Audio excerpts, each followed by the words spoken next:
People want Second Life to be the Web 3.0, and I don't believe it's going to happen that way. Immersive environments require a lot more attention than these sites do.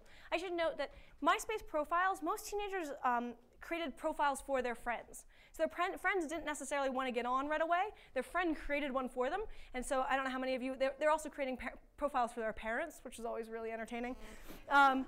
So they'll create a profile for somebody you can check your profile, every 5 minutes, but your friends don't have to. Your friends can engage at totally different levels, and that's A-okay, right? And so you can be part of this communication environment even if you can't check things for the next 3 days, and even if you can't engage in synchronous behaviors.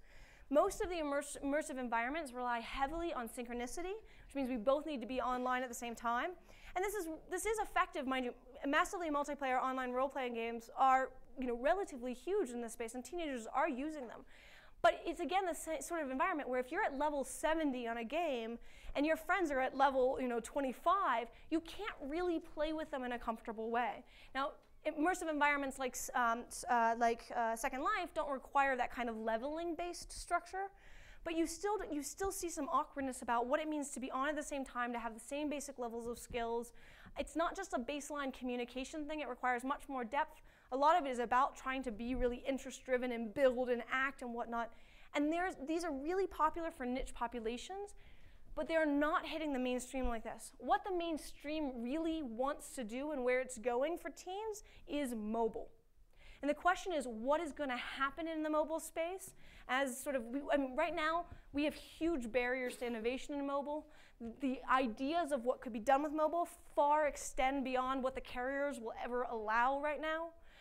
And we get extreme cluster effects that happen. And this is one of the things that makes things difficult. I mentioned about Facebook and MySpace. If you are on Facebook and your friends are on MySpace, you cannot communicate with them across the system, right?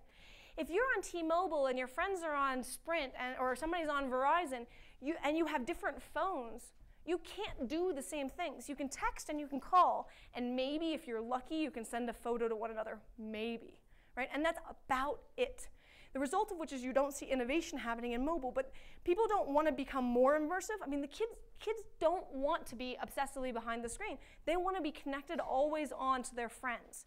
And if they can take their friends and put their friends in a pocket and go wherever, they're game. And that's whereas I don't see the immersive environments sort of as that next leap. I see any attempt to take it with them and move around the house as a much more viable thing, even if they can't leave the house.